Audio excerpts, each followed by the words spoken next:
All Sports Central will be going over our next final prediction of this offseason, and it's going to be over the Indianapolis Colts. And this is a team that was 7-9 last season, ended up having a bit of a down season in comparison to how many expected them to be, and especially in comparison to how they started in the 2019 season. But how will this team do in 2020 is what we're going over here today.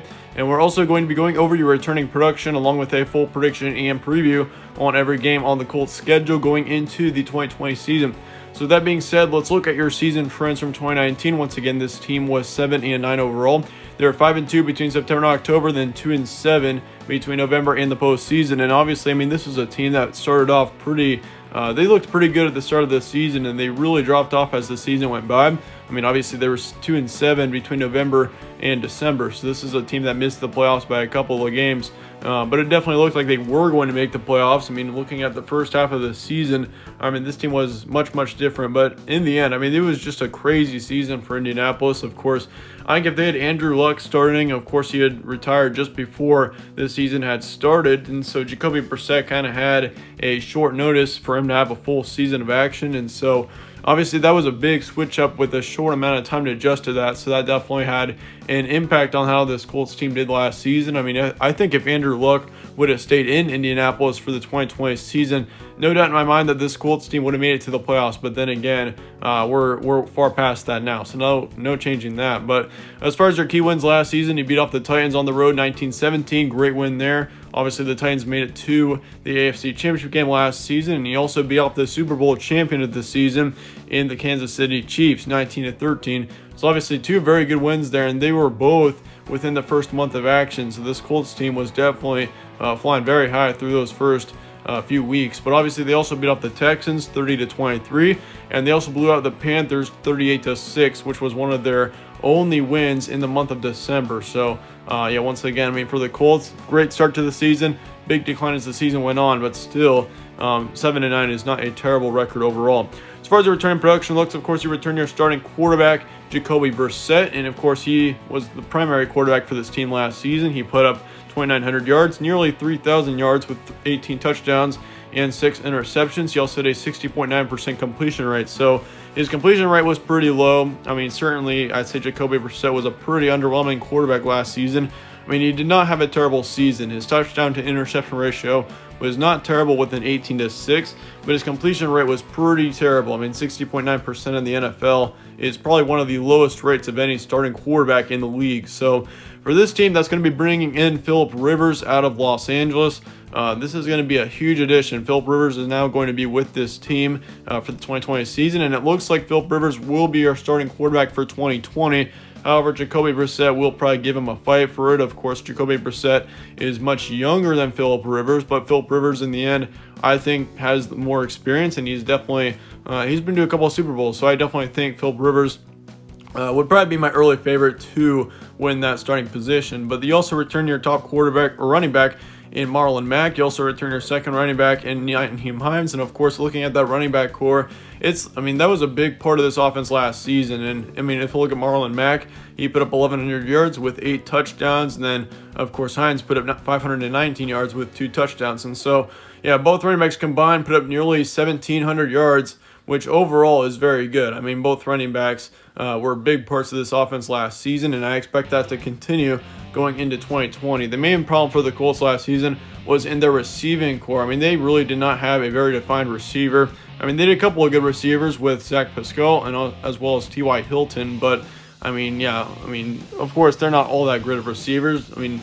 if you look at Zach last season, he put up 600 yards with only 5 touchdowns. And so, I mean, that's not terrible yardage, but 600 yards for a top receiver in the NFL really is not someone that you'd want to lean on. And I mean, T.Y. Hilton, he's had some great seasons too, but then again, he's very injury prone for one, and for two, he put up 500 yards last season. So, I mean, this receiving core does need some more. I definitely think that Zach Pascal and T.Y. Hilton really need to improve themselves if this team is going to be able to be a Super Bowl contender. But they also returned their tight end Jack Doyle, which he's had some great seasons. And I mean, he had a pretty decent 2019 season, playing all 16 games, and he also had 440 yards with 4 touchdowns. And so, yeah, he's going to be a big player for this team, especially. As far as the players that they're bringing in, of course, they're bringing in their quarterback Philip Rivers, defensive tackle Buckner, and a defensive back Xavier Rhodes out of Minnesota. But as far as the players that are leaving the team, you no longer have your wide receiver in Devin Funchess. He is now with Green Bay. Tight end Ebron is also out, as well as the right guard in Haig. So, yeah, in the end, you are losing a couple of big-time players, but, I mean, in the end, you are also bringing in a couple of big-time defensive players with Buckner and Rhodes. Expect them, especially, to have big seasons. Brings up the question, though, chances of being a playoff team in 2020 for Indianapolis. Obviously, this is a team that's got a lot of talent, and I think if Philip Rivers can put up a big season, this is definitely a playoff team in 2020, I think. But it also brings up the question, who will win the quarterback position? Obviously, I mean, you got two quarterbacks that will be neck and neck for that starting position between Jacoby Brissett and Philip Rivers. And at this point, I'd say it's probably safe to assume Philip Rivers will be in that starting position, at least for a majority of the season. I mean, he's not very injury prone at all. I can't really remember much of a time where Philip Rivers was injured. So, yeah, it looks like in the past, I mean, Jacoby Brissett, with him being only 27 years old, he's going to be the younger quarterback here, but he still, I do think, will get some action this season. I just think Philip Rivers will probably be the primary quarterback for the Colts next season. As far as your schedule looks, you start off the season on the road against the Jaguars in Jacksonville. Then you got to play the Vikings at home on the 20th. You play the Jets on the 27th. You got the Bears and the Browns both on the road to kick off your October. And then you finish off October with a game against the Bengals. You've got the Lions on the road, Ravens at home, Titans on the road, Packers at home, followed by the Titans at home. Then you've got the Texans, Raiders, and then the Texans again. You get the Texans twice in 3 weeks. Then you got the Steelers and the Jaguars to finish off the season. So, I mean, this schedule definitely has some tough games. I mean, you got to play the Ravens twice, obviously, so that's going to be probably the toughest part of this schedule. Actually, no, you got to play the Ravens once. That's my bad. You do, however, have to play the Jaguars twice. You play the Texans twice in 3 weeks. That will be a tough stretch there. But you also got to play the Packers and the Titans twice. So it's going to be an interesting schedule here. And I mean, if you look at especially your divisional matchups, you got to play the Titans twice within 3 weeks. Same thing with the Texans. You got to play them twice in 3 weeks. But as far as the first half of your schedule looks, here's what I'm expecting. I think you start off rolling through your September. You're going to go undefeated through the first month. You'll beat off the Jaguars, Vikings, and Jets. And that Vikings game is going to be a tough one, so that will be a big win there for the Colts. We also take a loss to the Bears on October 4th. However, you'll get a win against the Browns and the Bengals after that. And then you'll lose to the Lions at Ford Field on November 1st. And that will be before getting a major win against the Ravens. I'm predicting you to beat off the Ravens on November 8th. And the Ravens next season are looking very good.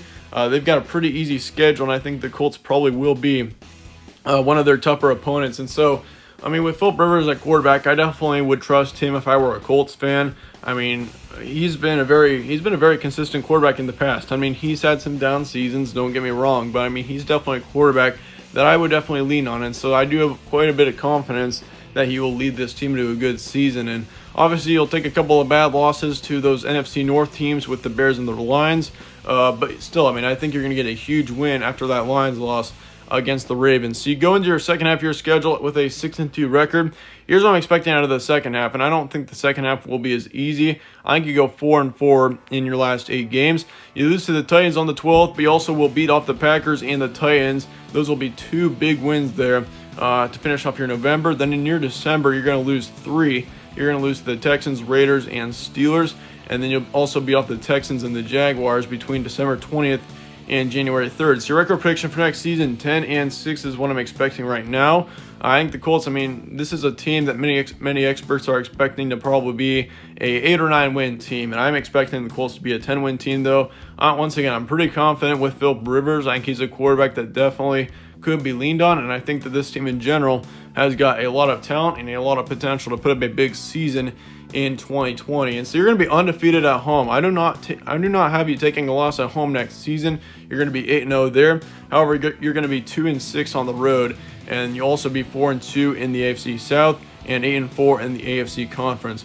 But anyway, with that being said, that about wraps up our predictions on the Colts. Let me know your thoughts in the comments below on this team. If you enjoyed this preview, be sure to slap a like on it and subscribe as well. It really helps out the channel. I'd really appreciate that. But as always, thanks again for watching. Stay tuned for more from All Sports Central, and I'll see you all later.